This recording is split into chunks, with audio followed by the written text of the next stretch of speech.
नमस्कार आणि welcome to the new blog of the Tanya Nikhil. नवीन दिवस, नवीन सुरुवात. पुण्याचा दुसरा दिवस आहे आज. निखिलने 2 दिवस सुट्टी घेतली आहे, म्हणजे तुम्हाला घर आवरायला वगैरे मदत करू शकतो. नाही मदत तर कमीत कमी सखीकडे तरी लक्ष देऊ शकतो. तर सकाळचं माझं आवरून झालं आहे. तिकडे बापलेकचा मस्त नाश्ता चालू आहे.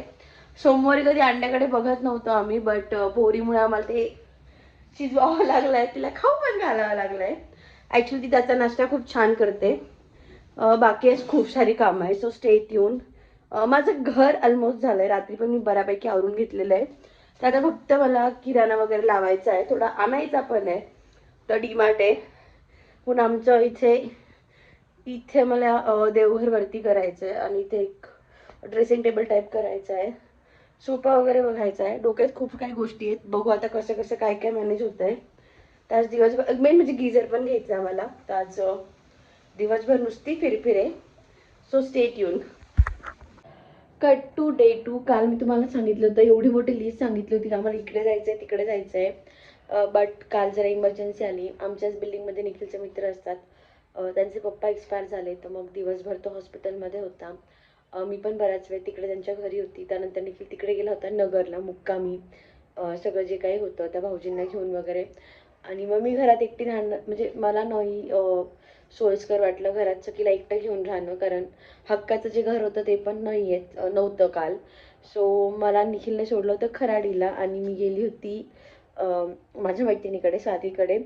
सो मी काल काही शूट नाही केलं, कारण काल वातावरणच असं होतं की माझा मूडही नाही झाला आणि इच्छाही नव्हती आणि काही नव्हतं पण. काल आम्ही फक्त स्वाती माऊला त्रास दिलाय. आणि आता आल्या आल्या बघा माझे इतके सारे पार्सल आले जे मी इकडे येण्याच्या आधीच ऑर्डर करून ठेवले होते, जसं की मिशो, मिंत्रा, अमेझॉनचे पार्सल. 3-4 कोलॅबरेशनचे पार्सल आहे जे खालीच होते गेटवर, ते निखिल आणायला गेलाय. पटपट दाखवते मी घरून काय काय आणलं, अगदी वरच्यावर दाखवून देते म्हणजे आपला हा ब्लॉग कम्प्लीट होईल. तर गव्हाचं, ज्वारीचं, बाजरीचं पीठ, कारण निखिल आणि मी मोस्टली भाकरी खातो. गहू म्हणजे गव्हाचं पीठ फक्त कोणी आले गेले तर लागतं, मोस्टली पोळ्या जास्त खात नाही. साधे शेंगदाणे, भाजलेले शेंगदाणे. शेंगदाणे आमच्या घरचे असतात. खोबरं पण आमचं घरचं असतं आणि खोबरं मी किसून आणलं आहे. आणि तांदूळ म्हणजे बाकीचे तांदूळ आहे माझ्याकडे, बट जे लागतात ते. पुन्हा खोबऱ्याचे काप भरले होते काल की परवाच, आय डोंट नो कोणत्या डब्यात. येस, खोबऱ्याचे काप. या बेसिक गोष्टी आहे ज्या लागतात. आणि पिठाचं म्हणाल ना तर मला माहीतही नाही की माझ्या एरियात कोणती जवळ गिरणी आहे लागले ती, म्हणजे जी बिल्डिंगमध्ये आहेत, ज्या मेसेज वगैरे करून कळतात की ह्या फ्लोअरवर आहे तेवढंच. नक्की तुम्हाला फ्लोअरही माहीत नाही, कारण माझ्या लग्नाला 5.5 वर्ष झाली. मी आत्तापर्यंत कधीच, ओहो शकू, मी आत्तापर्यंत कधीच गहू बाजरी दळायला बाहेर नाही गेली. आम्हाला डोळ्याला रिझन बिंग की आईंना नाही पटत. आई ते घरूनच दळून पाठवतात. महिना 1.5 महिन्याला त्यांचा चक्कर होतो तोपर्यंत आम्हाला ते पुरून जातं. त्यामुळे मग कधीच वेळ नाही आली आहे. मी कधीशी गहून ते विकतही नाही घेतलेत, कारण ते पण घरचे असतात आणि आईंना नाही आवडत बाहेरून घेतलेलं. सो घरचंच चालू आहे. सखीला काय दिसतंय, काय दिसतंय तुला? आमचा असला अवतार झाला. 2 दिवस सखीची आंघोळ नव्हती कारण खूप गडबड होती. पहिल्या दिवशी आम्ही आलो त्या दिवशी घर आवरण्यात माझा इतका वेळ गेला. आणि काल असं वातावरण होतं की बऱ्याच म्हणजे 3-3:30 वाजेपर्यंत आम्ही इथेच होतो. नंतर स्वातीकडे गेलो. गारवा पण खूप होता, मग म्हटलं नको आंघोळ घालायला, लगेच चर्दी पकडून घेतो आम्ही. सो असं काहीच आहे. आणि अजून दाखवते पार्सल्समध्ये काय आहे तेही दाखवते. डोंट नो बायका हे नेल्स करून कसं काय पीठ मळतात. मी इतकी इरिटेट झाली आज ते नखांमध्ये जायचं. मी 5-6 वेळेस हात धुतले ते करता करता. आता माझं कणिक भिजायचं आहे अजून. इकडे भात भाजी सुरू आहे, म्हणजे भाजी तर झाली आहे. भात लावला आहे, मोकळाच भात लागतो आम्हाला. घरी तुम्ही बघितलं असेल, इथे पण माझा कढईत शिजतो भात. नेल्सचं म्हणाल ना तर मला डबे उघडायला पण खूप त्रास होतोय. कणिक मळायला पण त्रास होतोय. भांडे घासायला मला काही त्रास नाही झाला, पण आता कणिक मळायला थोडी इरिटेट झाली मी. सखीच्या चमचाने खात नाही. मी जेव्हा भरवायला जाते ना तेव्हा पण मी 7-8 वेळेस येऊन हात धुतला की नको माझ्या नखात जात आहे, नको तिला इरिटेट व्हायला. तर हे आहे थोडं डिफिकल्ट काम आहे. May be me first time केलं आहे, मला त्याची आयडिया येत नाही, म्हणून याचे काही प्रिकॉशन्स घ्यायचे असतात का तेही सांगा मला. पण म्हणजे भांडे घासताना त्रास नाही झाला, बाकी मला डब्बे उघडायला पण त्रास होतो आहे. सो मे बी सवय होईपर्यंत होईल त्रास, नंतर झाली तर मला काही वाटणार नाही. दिसायला ते छान दिसत आहेत. बघूयात किती दिवस टिकतायत ते माझ्याकडनं आता. एक पार्सलमध्ये काय काय मागवलं मी, इतकं काही काही मागवलं होतं, अजून बरंच यायचं आहे. तर मीच कन्फ्यूज आहे की काय काय याच्यात. तर हे वॉर्डरोबमध्ये स्टोरेजसाठी मागवले होते. मागे पण मी 4 मागवले होते, बट ते जरा वेगळे होते. हे असे आहेत की पुढून काढता येतात. थांबा मी खोलून दाखवते. हे ना या टाईप आहेत आणि याच्यामध्ये हे कुशन टाईप पण आहे.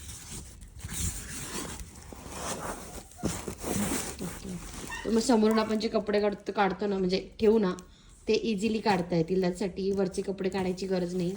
सो हे एक मला आवडलं होतं. असे मी 6 मागवलेत. सेकंड पार्सलमध्ये हे होतं फ्रीजमध्ये साईडला जे कप आहेत त्याच्यात जे काही स्टोअर करायचं असतं ना, त्याच्यासाठी मागवलेले आहेत. काय भाज्या वगैरे धुण्यासाठी यूज करतात हे. त्याला पुढे असे होल होल आहेत. आणि हे माझं डिलेवरीच्या आधी खराब झालेलं होतं, पण मी ते घेतलंच नव्हतं. सो आता ते पण मागवलं आहे. हे पण फ्रीजमध्ये भाज्या स्टोअर करायसाठीचे असतात ना बॉक्सेस, हे तेच. हे नव्हतेच माझ्याकडे. का जनरली आम्ही सकाळी भाज्या आणायचो आणि संध्याकाळी करून टाकायचो, बट आता तसं नाही आहे. आता भाजीपाला आणूनच ठेवावं लागत जाणार आहे. सो हे गरजेचं होतं. हे बेडशीट आहे जे इलेस्टिकवाले असतात ना, जे खाली पॅक होतात गादीला. तरी हे मी एकाच्या प्रोफाईलवर बघितलं होतं. म्हणजे एक व्हिडिओ होता ज्याने मिशोची लिंक वगैरे दिली होती खाली, आणि त्यात हे होतं. आणि हे काहीतरी 300-350च्या रेंजमध्ये होतं. म्हटलं लेट्स ट्राय म्हणून हे मागवलं आहे. यात बघूयात काय. हा आहे इलेक्ट्रिक ब्रेस्ट पंप आणि सखीचे रोल ऑन. तर आत्तापर्यंत एवढं सगळं आलं आहे. बघूयात अजून काय काय येतं उद्या परवा. आणि हा सगळा घरून आणलेला भाजीपाला, अंडे वगैरे आहेत. हे पण दाखवून देते आता काय काय ते. खाली मला मदतीला आणि सगळे बॉक्स इकडे तिकडे करते. तर यात बऱ्यापैकी भाज्या बसल्या आहेत, बऱ्यापैकी. आणि म्हणजे जास्त होत्या भाज्या, थोड्या मी काढून ठेवल्या आहेत ज्या माझ्या एक यूजला होतील. कारण हे मी छोटे छोटे मागवले होते, बट बराच स्पेस वाचणार आहे याच्यामुळे. आणि ते दिसायलाही छान दिसतं. इकडे पण मी आलं, लिंबू, वाटाणे, गाजर जे लागतं हाताशी ते ठेवलं आहे. सगळ्यात मेन म्हणजे माझ्यासाठी हे असतं. मी एवढा सारा लसूण आहे ना घरून सोलून आणते, कारण मला नखाला खूप कसं तरी होतं. मी नाही आईंकडनं आणता आला तरी मी सोलेलाच लसूण विकत आणते. आय डोंट नो, मला नखाला खूप कसं तरी होतं तो लसूण हे करून. बट मला लागतो लसूण, कढीपत्ता आणि जिरे, याच्याशिवाय माझी फोडणीच होत नाही. सोबतच घरून मी या चटण्या करून आणल्या. ही लसूण, शेंगदाणा आणि खोबऱ्याची चटणी, आणि ती हे लिंबू आणि साखर वगैरे टाकून करतात आई ओली, खूप छान लागते. ही निखिल लागते आणि खूप तिखट असते, खूप तिखट. सो ही इतकीच त्याला जवळजवळ 1.5 महिना जाईल. नंतर हा डबाभर मी काळं वाटण जे असतं ना आपलं, जे मोस्टली नॉनव्हेजच्या भाजीला किंवा शेवभाजी किंवा काळ्या मसाल्याच्या ज्या भाज्या असतात त्यांच्यासाठी यूज करतो. ताईंनी ते पण करून दिलं आहे, कारण सखीमुळे गडबड नको. आणि निखिलला 3दा तरी नॉनव्हेज लागतं दिवसात, नाही आठवड्यातनं. देन याच्यात आय थिंक माझा मसाला आहे. हा लाल मसाल्याच्या भाजीचा आहे. आलं, लसूण आणि खोबरं ते छान बारीक वाटून भाजून मग तिथं ताई यांनी भाजी, हे 1 चमचा जरी भाजीला टाकलं ना तरी भाजी खूप छान लागते. आणि वेळेवरचा जो मसाला करायचा असतो ना, म्हणजे मला तर अशाच नॉर्मल भाज्या लागतात याच्यातच लाल तिखट टाकून. सो हे माझ्या जेव्हा संपेल ना तेव्हा मी याच्या रेसिपी पण शेअर करेल जेव्हा मी करेल. हे जनरली मी करून ठेवते आठवडाभराचं, बट ह्यावेळेस मी डायरेक्ट महिनाभराचं आणलं आहे. तो काळा मसाला आहे ना, तो संपेल माझा 15 दिवसात, बट हा मला फॉर शुअर महिनाभर जाणार आहे. ते यात गावठी अंडे आहेत 3 की 3.5 डझन. निखिल खायचा वरचे अंडे. सखीला ते मसाले खेळायचे नाही, त्याला हात लावू देत नाहीये. बरं. अंडे पण होतं ना, निखिल खाऊन घ्यायचा ते वरचे, त्याला काय म्हणतात माहीत नाही मला, जे गावठी नसतात त्याला. बट आता सखी खाते, सो म्हटलं तेच आणावेत, कारण ती खाते 1 दिवसाआड खाते, नाही तर रेग्युलरही खाते. आणि इथे कधी कसे मिळतात माहीत नाही, इथली एवढी आयडिया अजून तरी आम्हाला नाही आहे गावठी अंड्यांची. मला तर मोस्टली कळतही नाही त्या अंड्यांमधला. सो ते पण घेऊन आलो आहे. त्याच्यासाठी पण मी एक बास्केट मागवली, बट ती अजून आली नाही आहे.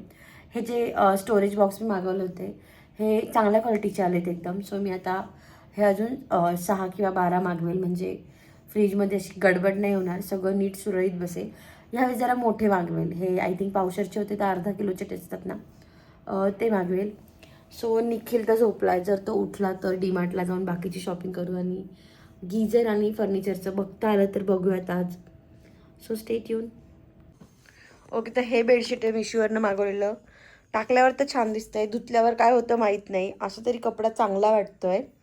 निखिल म्हणजे 300 रुपयात तुला अजून काय मिळणार होतं, पण चांगली क्वालिटी का 300च्या मनाने. धुतल्यावर काय होतं स्टील माहीत नाही, बट हे इलेस्टिकवालं आहे. सो गोळा व्हायचं, जे सगळीमुळे खूप गोळा होऊन जायचं ना, ते नाही होणार आता. ओके, तर मागच्या व्हिडिओत खूप प्रश्न होता की तुम्ही पुण्याला नक्की का आले. तर मी मागच्या व्हिडिओत हे सांगितलं, तर ह्या व्हिडिओत पण सांगते. आम्ही काय भांडून नाही आलो आहे. आम्ही खूप जास्त कम्फर्टेबल झालो होतो आणि खूप जास्त डिपेंडंट झालो होतो घरच्यांवर. आणि निखिलला पण करमत नव्हतं सिन्नरला. मला मे बी ऑफिसला पण जावं लागू शकतं. असं होतं. मग त्याचं असं झालं की सवय राहावी आपल्याला सगळी, म्हणून चल मला अचानक ऑफिसला जावं लागलं, तुला सखीला घेऊन इकडे यावं लागलं. तर वेळेवर तारंबळ नको उडायला सगळ्या सवयी असू दे. आणि असं नाही की आम्ही कायम चालू आहे म्हणजे काय परदेशात नाही आलो आहे की घरी जाणारच नाही. संक्रांतीला जाऊ शकतो. घरच्यांचं तर दर महिन्याला चक्कर असतो, का रे आईची ट्रीटमेंट आहे पुण्याला, त्याच्यामुळे असं अजिबात नाही आहे.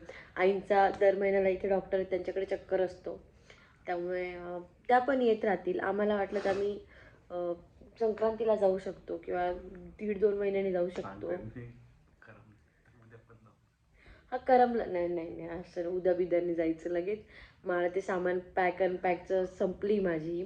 आणि मी आत्ता आली ना, तर मला मागच्या 1-1.5 वर्षापासून कामच नव्हतं असं. आणि मला इतका उत्साह आला होता. मी किती काम करते निखिल. मी कंटिन्यू भांडं दिसलं का घासायचं, घाण पडली का झाडायचं, असं कंटिन्यू काम चालू आहे आल्यापासून. बघा माझा उत्साह किती दिवस राहतोय, मला टिकवायचा असा. मी मी जनरली खाली चक्करला वगैरे पण जात नव्हते. आता मी सखीला घेऊन ते पण जायला लागली आहे, जे अनपेक्षित होतं निखिलला. निखिल प्रॉपर झोप येते, त्याची लेग झोपली त्यालाच झालं आहे. आणि ॲक्च्युली त्याचा मागच्या 5 दिवसापासून कंटिन्यू प्रवास आहे. शेगावला गेलो 800 किलोमीटर, त्या दुसऱ्या दिवशी नाशिकला गेलो, तिथे आमचा दिवस गेला. तिसऱ्या दिवशी आम्ही पुण्याला आलो. आणि कालचा दिवस होता, तर काल अचानक अशी घटना घडली. तर निखिलला परत इथून किती किलोमीटर होतं नगर? नगर नाही, प्रवरा संगम. हा प्रवरा संगम. तर तिकडे त्याला ऑलमोस्ट 300 किलोमीटर. म्हणजे तो तो कंटिन्यू गाडीतच होता मागचे 5 दिवस. 8 दिवस गाडीत नाही बसणार मी.